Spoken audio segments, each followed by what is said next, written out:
Olá, estamos começando a nossa live de hoje. Agradeço a todos vocês que me acompanham, aos 547 mil inscritos no meu canal, e sempre digo muito obrigado se você gosta do conteúdo, das entrevistas, das lives, da perspectiva, né, que nós temos de visão analítica, da conjuntura, terrível conjuntura política, econômica, jurídica, diplomática, no campo das liberdades, tudo isso que nós estamos vivendo aqui no Brasil. Indica a uma amiga, a um amigo ou uma amiga. É fácil, o blog do Vila, Marco Antônio Vila, diga para ativar as notificações, que é aquele sininho, coloca like no que vocês gostaram e usar como vocês muito bem fazem a página dos comentários.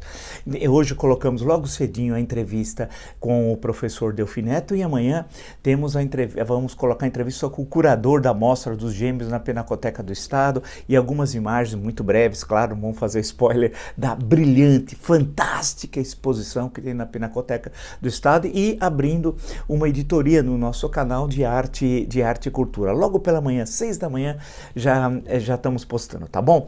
Lembro também que vocês podem me acompanhar no Twitter, né, que é o Vila Marco Vila, né? Nós temos mais de 700 mil seguidores com as nossas intervenções durante o dia, e no Instagram, que eu tinha esquecido sempre de dizer, que é o @Marco Antônio Vila Oficial, @Marco Antônio Vila Oficial. E lembro também que no caso dos cursos, né, é só acessar a plataforma www.cursodovila.com.br, lá vocês encontrarão todas as informações sobre os 3 cursos que estamos oferecendo, ou seja, História Política das Constituições Brasileiras, das 7 Constituições, História da Ditadura Militar no Brasil, 64 a 85, e o que é fascismo. Basta acessar www.cursodovila.com.br. Vamos lá, claro que vendo todo o noticiário do dia, vendo as últimas informações, vendo o Mandrião, como sempre, não trabalhando às sextas-feiras, né? Sextas-feiras ele reserva para descansar, ele já não trabalha a semana inteira e então na sexta, idem e bidem, sextou, né? E aí ele vai visitar sempre guarnições militares, sempre. Veja que isso não é acidental, isso faz parte de um projeto de poder do Mandrião, do Obtuso, do Beócio, que governa o Brasil e que coloca em risco a nossa nacionalidade, e que em caso de conflito que ocorrerá no início do próximo ano, né, num embate, porque teremos a extensão, infelizmente, dos problemas sanitários, econômicos, sociais, o país estará em combustão, ele quer tirar uma carta da manga, e a carta da manga é o golpe militar. O mesmo golpe militar que nós denunciamos no início do ano e acertamos que ele tentou, na revista Piauí tem uma brilhante reportagem, no dia 22 de maio, numa sexta-feira, quando ele disse a linguagem vulgar, próxima da marginalidade, como ele sempre diz, não vou usar as expressões aqui, sobre o Supremo Tribunal Federal, né? E aí tentou dar um golpe, mas encontrou silêncio por parte do alto comando das Forças Armadas, em especial do alto comando do Exército, né?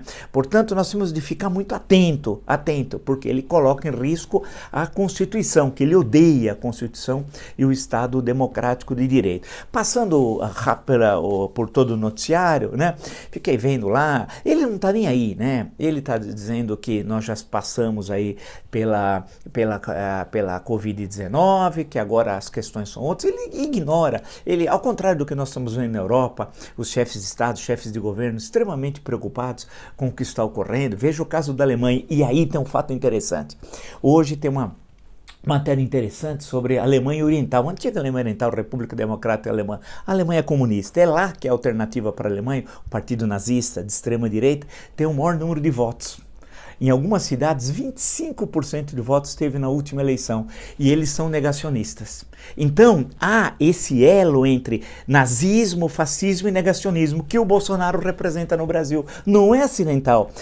Pense o seguinte, e essa é uma questão importante para a gente refletir, afinal, estamos aí no final de semana. Não é estranho que o negacionismo, as teorias da conspiração, né, essa visão de cruel do mundo, desumana, desinteressada pelo outro, ela justamente está na extrema-direita neofascista e neonazista? É acidental que o Bolsonaro comunga, entotam essas ideias aqui no Brasil? Não. Por quê? Porque Bolsonaro é neofascista e neonazista. E insisto, diferentemente da alternativa para a Alemanha, veja, leia a matéria, na Europa Oriental, e olha a ligação entre onde teve o comunismo, né? até a queda do Muro de Berlim, aquele processo de transição que ocorreu na Alemanha naquela época, né, com a presença do neonazismo naquela região. No caso do Bolsonaro, isso é interessante a gente ver, que ele incorpora toda essa visão de mundo, todas essas teorias que chegam aqui como comida requentada. É aquilo que o Milor Fernandes dizia, né? Quando uma ideologia está bem velhinha, ela chega ao Brasil, né? Então, no caso, isso chegou. Como o movimento da história agora é muito mais rápido, né? E nesse 2020 nem se fala isso, vejo o avanço da ciência, o que a ciência conseguiu descobrir vacinas e várias, né? Testar em tão curto espaço de tempo, isso nunca ocorreu na história do mundo. Mas, para não perdermos a questão do Mandrião, o Bolsonaro incorporou tudo isso como seu discurso. Só que nós vivemos uma realidade política do que existe, o que viveu a Alemanha, nós não viveu e vive a Alemanha, nós não passamos pelo nazismo, passamos por outras formas autoritárias aqui, mas não tem a ver com o totalitarismo nazista, que é outra coisa, bem diferente em termos conceituais, né? E ele vai incorporando esse discurso e vai falando, né? E vai colocando o barco, e o barco dele vai navegando, o barco autoritário. E aí eu voltei ao livro do ex-ministro da Saúde, Luiz Henrique Mandetta, um paciente chamado Brasil. Vocês podem acompanhar, nós temos 2 entrevistas dele no nosso canal. Uma feita quando ele tinha saído do governo e outra tratando exclusivamente desse livro. E é interessante, e tragicamente interessante, porque no livro eu listei várias questões que dá para associar com o negacionismo ou genocida. É uma boa pergunta. Ele é um negacionista ou um genocida? Ou ele é um negacionista e genocida? Vamos discutir nessa nossa conversa de hoje, né? Eu chamei ontem até de Pol Pot brasileiro. O Pol Pot, só explicando, é o Camboja, né? O Khmer Rouge. E quando ele mata um terço, o Khmer Rouge, um terço da população cambojana, é uma verdadeira loucura. Aquilo só termina quando o Vietnã invade o Camboja e derruba o governo do Khmer Rouge, e hoje nós sabemos tudo. Tem lá o filme Os Gritos do Silêncio, que é muito fácil de acessar, inúmeros documentários do que foi o domínio do Khmer Vermelho no Camboja, né? E aquelas maluquices de querer acabar com as cidades e mandar todo mundo para o campo, os trabalhos de reeducação, etc, etc, etc. Ele lembra, também tem características, veja como o totalitarismo está presente no Bolsonaro, né? E paradoxalmente ele usou da democracia para chegar ao poder, mas a sua perspectiva de mundo é totalitária, né? Democracia não é com ele, é que eu fui passar pelo livro do Dr. Mandetta outra vez, com todas as anotações. Então os ataques à China, a sinofobia, que presente em todo ano, especialmente no ano 2020 e na questão da pandemia, estava presente já aqui desde o início, né? Dizendo que o vírus era chinês, o vírus era chinês. Isso faz parte da teoria da conspiração, né? As reuniões ministeriais, diz o Dr. Mandetta, ignoravam a pandemia. E ele dizia, o Bolsonaro, isso lá em fevereiro ou março, hein? Em breve passará, em breve passará, em breve. Nós estamos terminando o ano e com os números assustadores, uma situação dramática no campo da saúde pública. Portanto, ele tinha conhecimento de tudo. Por quê? Eu cito uma página que é a 132. Na página 132, diz o Dr. Mandetta, e isso é importantíssimo. Trabalhamos então com 3 possíveis conjunturas. Um dos cenários elaborados pelo médico Júlio Croda, diretor do Departamento de Imunizações e Doenças Transmissíveis do Ministério da Saúde, previa, olha quem, 180 mortes caso o país não adotasse as medidas necessárias de distanciamento social e padrões rígidos de higiene e proteção. Tínhamos também o cenário de Wanderson, que trabalhava com a hipótese de haver entre 60 a 80 mil óbitos no Brasil durante a pandemia, e que levava em conta que o governo iria trabalhar direito, preparar bem, proteger os idosos, aumentar o número de UTIs e de leitos, conseguir abastecer a rede toda e, por fim, mostrei a estimativa feita pelo secretário executivo do Ministério, João Gabardo, que naquele momento falava em 30 mil óbitos. Esse último cenário eu sempre achei otimista demais. Bem, 180 mil, nós passamos 180 mil óbitos ontem. Ou seja, tudo aqui, esses cenários todos já tinham sido apresentados ao Bolsonaro. Tudo. E eu vou listar mais alguns.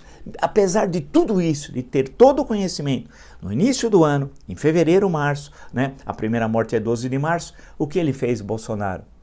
Nada. Ao contrário, desprezou toda a orientação científica em relação à Covid-19. E o que é isso? É negacionismo? ou um genocida? Vamos continuar analisando essa questão. Aí é interessante, porque voltando aqui ao livro, diz ele, o livro está todo anotado, né? Ele dizia, em certo momento, ele não ouvia tudo o que era dito, por exemplo, na página 134, né? Diz assim, mas era sempre, agora não, eu não posso falar com você, dizia o Bolsonaro, agora não dá, outra hora você passa. Ele nunca viu os números do Ministério da Saúde, nunca aceitou sentar comigo para ver a realidade que o seu governo estava para enfrentar. Portanto, ele se recusava a conversar, a ouvir. E isso em plena pandemia, com todas as informações que já estava ocorrendo na Europa e com o que estava ocorrendo nos Estados Unidos, país recordista em número de contaminados e de óbitos. Ele se recusava a conversar com o ministro da Saúde. Isso está aqui, confirmado, né? Em certo momento, no meio da maluquice, ele dizia, o Bolsonaro, isso está na página 136, para ele, Bolsonaro, a paralisação das atividades econômicas era um golpe dos governadores para inviabilizar seu governo e causar uma convulsão social. Ou seja, as medidas de distanciamento adotadas no mundo inteiro, para o Bolsonaro, visão neofascista e neonazista, igualzinha à Alternativa para a Alemanha, igualzinha ao partido Alternativa para a Alemanha. Portanto, ele tem fortes características neofascistas e neonazistas, sem o saber, ainda bem que ele não conhece os teóricos, insisto, ele não sabe quem é Rosenberg, não sabe quem é Hitler no campo do nazismo e no campo do fascismo, não sabe quem é Mussolini, nem Gentili nunca leu, né? Graças a Deus, porque seria pior ainda o que esse homem estaria fazendo de crimes contra o nosso país, né? Então, quando ele fala isso daqui, ele achava que era uma conspiração, porque ele não lê um relatório, ele só olha o WhatsApp. É um homem que vive num mundo paralelo. É possível, em plena pandemia, 180 mil mortos, ele inaugurar uma exposição sobre o terno e o vestido da Michelle? Vocês já viram isso? Daqui a alguns anos nós teremos motivos de chacota para brasileiros e brasileiras que quando olharam o nosso passado. Isso daí circulou o mundo. Esse é um homem doente, é um psicopata. Ele não tem nenhum problema, não passa pela... Ele não tem, se você for conversar com ele, falar dos 180 mil mortos, falar disso, ele não está nem aí. E o livro comprova, Bem, nessa, e seguido, vale destacar, pelo Paulo Guedes. Viu o mercado financeiro? O Paulo Guedes, vocês aí que davam risada, falava assim, não vou votar no Bolsonaro, eu estou votando no Paulo Guedes, diz o seguinte, e ele cita a página 167, né? Dizendo, olha, ele disse, o seu ministro da Economia jamais teve a curiosidade de pegar o telefone e ligar para o Ministério da Saúde para entender as nossas posições sobre a pandemia. Paulo Guedes não estava mais nem aí, desprezou, ridicularizou todas as questões, né? Não buscou conversar. Ao contrário, quando tinha reunião, e aqui está na página 128, ele ficava exaltando, diz o autor, as qualidades que atribui a si mesmo. Era uma loucura. Quando você vê aquela reunião de 22 de abril, que eu imaginei, e o Sérgio Moro acho que imaginou quando solicitou a defesa, a divulgação daquela reunião, que o Brasil ficaria horrorizado com aquilo. O Brasil não ficou horrorizado. Aquela reunião de 22 de abril do Ministério, que parece a reunião do Al Capone, é um negócio assim absurdo. Né? E naquela reunião, 22 de abril, nós já tínhamos, portanto, a pandemia em andamento, a situação já era muito grave. Em momento algum ele discutiu a questão da pandemia com seus ministros. É um negócio assim inacreditável. E o então ministro Nelson Taix, que estava naquela reunião, não era mais o ministro Mandetta, estava assustado. Ele estava assustado. Veja as imagens. Ele via aquilo, ele olhava para o lado, olhou do lado estava o Weintraub, do outro lado estava o Ricardo Salles. Você imagina você estar numa reunião ao lado desses duas figuras? Você imagina o que é? E cada um dizendo as maiores bobagens. Um dizendo que o STF era tudo vagabundo atacar o STF. E do outro dizendo, abre aí a porteira, a boiada vai passar. Você imagina como que você pode, com aquela malta, fazer uma discussão científica, séria, sobre o enfrentamento da pandemia? Era um negócio assim absurdo. E o Bolsonaro falando palavrões, e se dirigindo ao Sérgio Moro, né, querendo a Polícia Federal do Rio de Janeiro para ele, para fazer o que ele está fazendo com a ABIN hoje. Né? Que a ABIN não é mais a Agência Brasileira de Informação, é a Agência Bolsonarista de Informação. Está a serviço do projeto criminoso de poder de Jair Bolsonaro, chefe de Morcrim.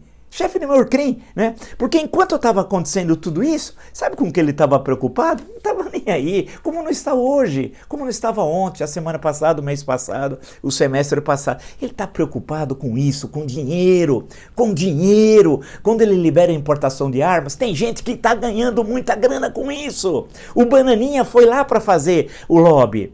O Bananinha, eles estão ganhando dinheiro, é empresa Bolsonaro e seus filhos, é uma empresa limitada, ele está ganhando grana, enquanto isso eles estão querendo trazer o cassino, também tem muita grana e Bananinha e Rachadinha, né?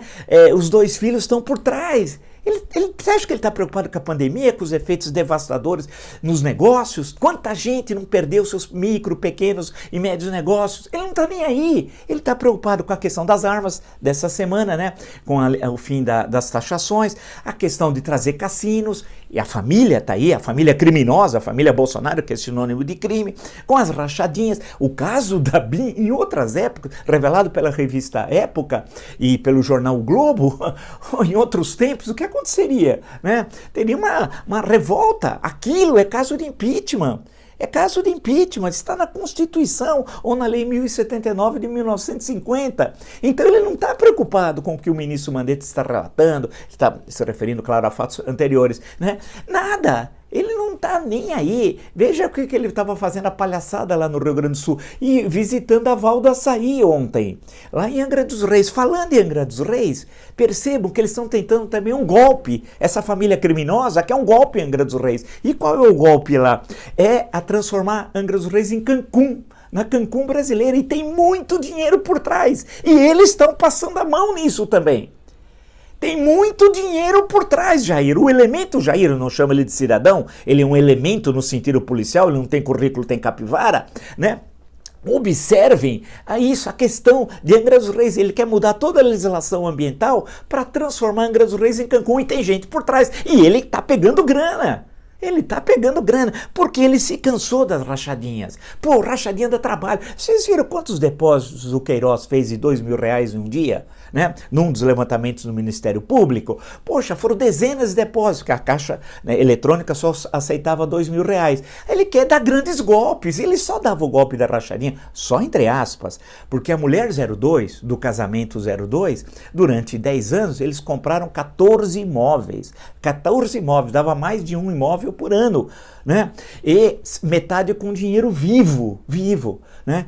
Portanto, ele construiu um império imobiliário. Eu não sei como não foi detectado naquele momento todas aquelas transações, né? Porque é o que causa profunda estranheza. Mas ele não quer mais dar esses golpes. Vai dar muito trabalho. Ele quer dar grandes golpes. E estando na presidência da República, ele pode fazer isso. E quando você lê o livro aqui do Dr. Mandetta, né, é uma coisa que causa assombro, porque você vai lendo, aí ele resolve mudar a bula de um remédio, queria mudar a bula, para dizer que o remédio combateria a Covid-19. Isso está aqui, dá uma olhada, está na página 172, né?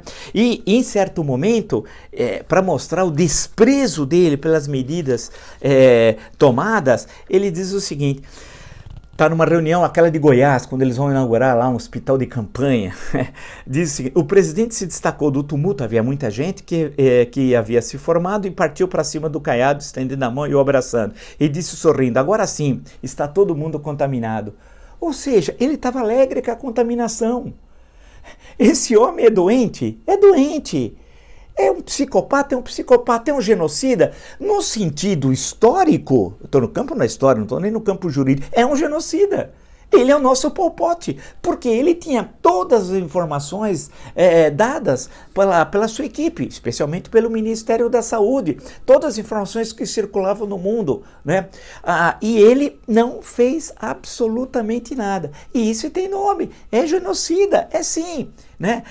E hoje todo mundo está dizendo que ele é psicopata. Fico satisfeito, que eu não sei se eu fui o primeiro, mas certamente um dos primeiros, e vocês são testemunho, e o arquivo do canal também, a apontar a psicopatia dele e apontar que ele estava cometendo crimes contra a nacionalidade. Hoje eu vi nessa semana muitos chamando de criminoso, de psicopata, né? Que ele colocava em risco a nacionalidade, algo que nós tínhamos já apontado aqui, o que é muito bom. Como é que a gente pode fechar tudo isso? Vamos lá. A questão que se coloca, né, com ele tendo absoluta ciência de tudo que ocorrer, e essas 2 últimas semanas, e a ação da vacina, ele quer confiscar vacina. Vacina. Não há nenhum plano nacional de vacinação, não há mínimo. O governo é uma verdadeira bagunça. É uma bagunça econômica, é uma bagunça no campo dos direitos humanos. Hoje, você viu que a reunião de meio ambiente da ONU no Brasil não foi convidado, reforçando aquilo que nós sempre falamos aqui, que o Brasil seria um estado pária da comunidade internacional, né? Tudo aquilo, não há política agrícola, não há uma política em relação às exportações, não há uma política diplomática independente, né, que defenda os interesses nacionais. É algo assim inacreditável, é uma verdadeira bagunça, o governo é uma bagunça. E o que reforça aquilo que nós estamos sendo falado, que nas últimas semanas, ele, sem saber o que fazer, ele quer transformar a questão da vacinação numa questão político-partidária, bem baixa dentro da sua visão de mundo.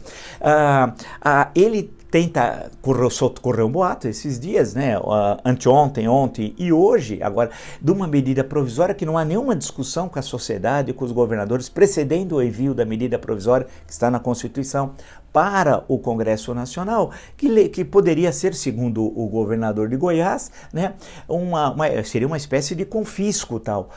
E os governadores e prefeitos estão desesperados, porque a situação tem se agravado, as UTIs estão próximas da exaustão. Tem capitais que tem mais de 90%, 92%, 93%, a situação é muito difícil e tem as festas do final de ano. E o que faz o bom administrador público? Estão preocupados, estão criando medidas para impedir o contato entre as pessoas, né?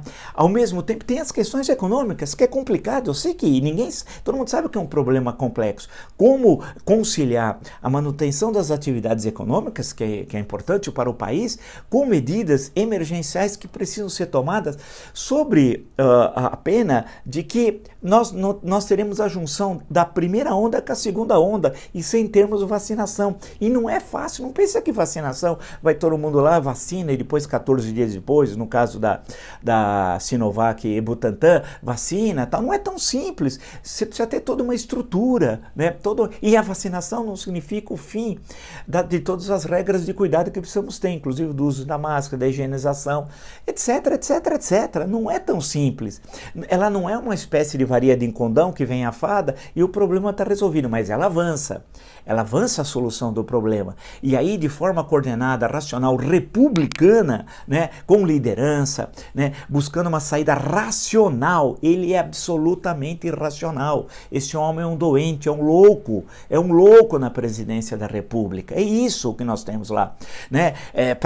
Basta ver tudo que nós temos acompanhado no nosso canal e vocês são testemunha, todas as nossas análises se confirmaram, todas elas, sem tirar nem pôr, no campo da política externa, no campo da inflação, no campo das medidas do Pacheco e seu imenso talento conhecido como Paulo Guedes, tudo aquilo nós falamos, né? E especialmente na política criminosa, genocida de Jair Bolsonaro. É isso. E ele desvia para outras questões. Quer falar do aborto na Argentina? No Brasil, essa é uma questão colocada? Claro que não.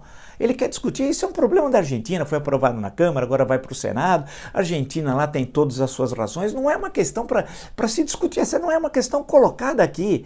A questão colocada aqui é ter uma política de vacinação, ter um ministro da Saúde e mais do que isso, precisamos ter um presidente da República.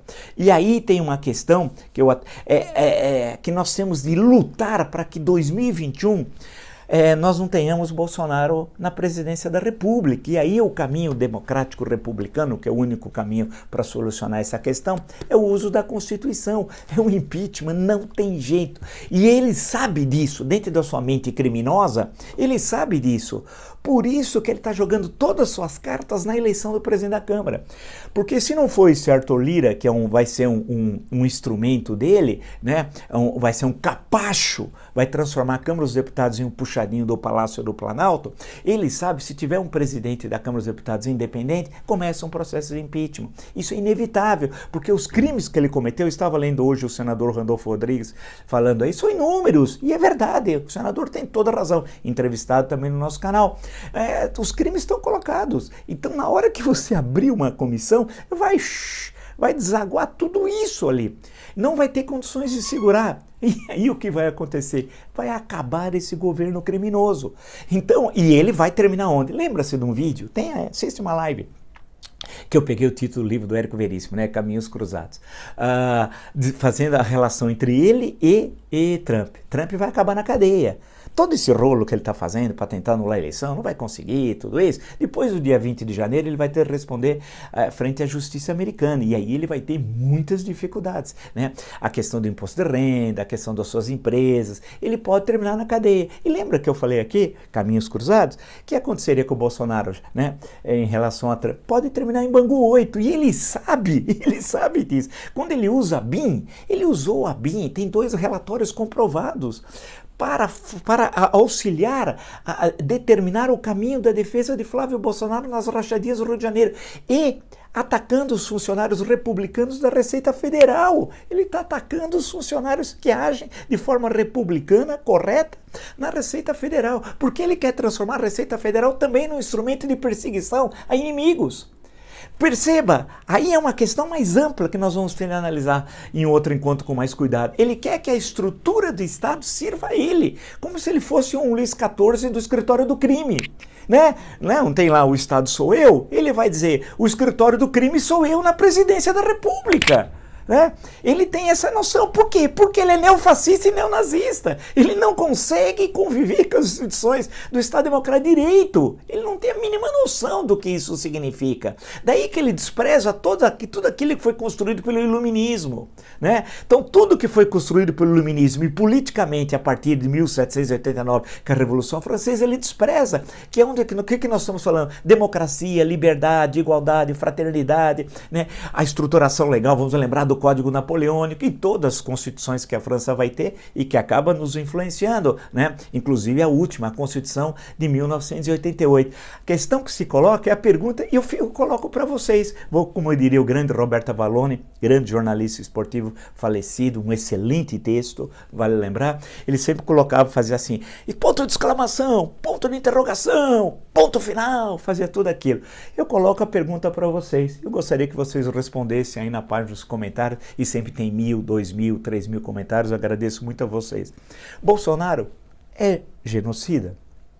Se você gostou dessa e de tantas outras lives no meu canal, está entre os 547 mil inscritos, agradeço muito, indica uma amiga, um amigo, blog do Vila, Marco Antônio Vila, diga para ativar as notificações, colocar like no que vocês gostaram, e usar como vocês bem fazem, espero que eu responda a questão na página dos comentários.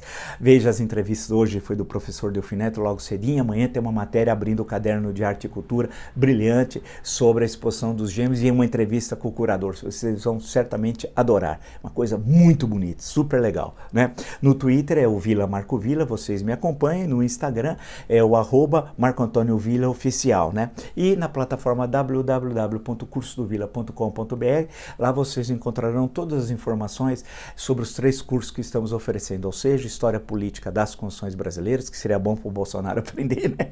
História da ditadura militar no Brasil, também seria bom para ele, que é de uma ignorância pantagruélica, parodiando Rabelais, fazendo uma adaptação, e o que é fascismo, que seria ótimo para ele, né? Ótimo ou não? Não sei, porque ele aprenderia algumas ideias fascistas, pode ser até problemático, mas ao menos para ele ter um conhecimento histórico. E lá vocês encontram na plataforma www.cursodovila.com.br todas as informações. Nos encontramos amanhã e aguardo a resposta de vocês.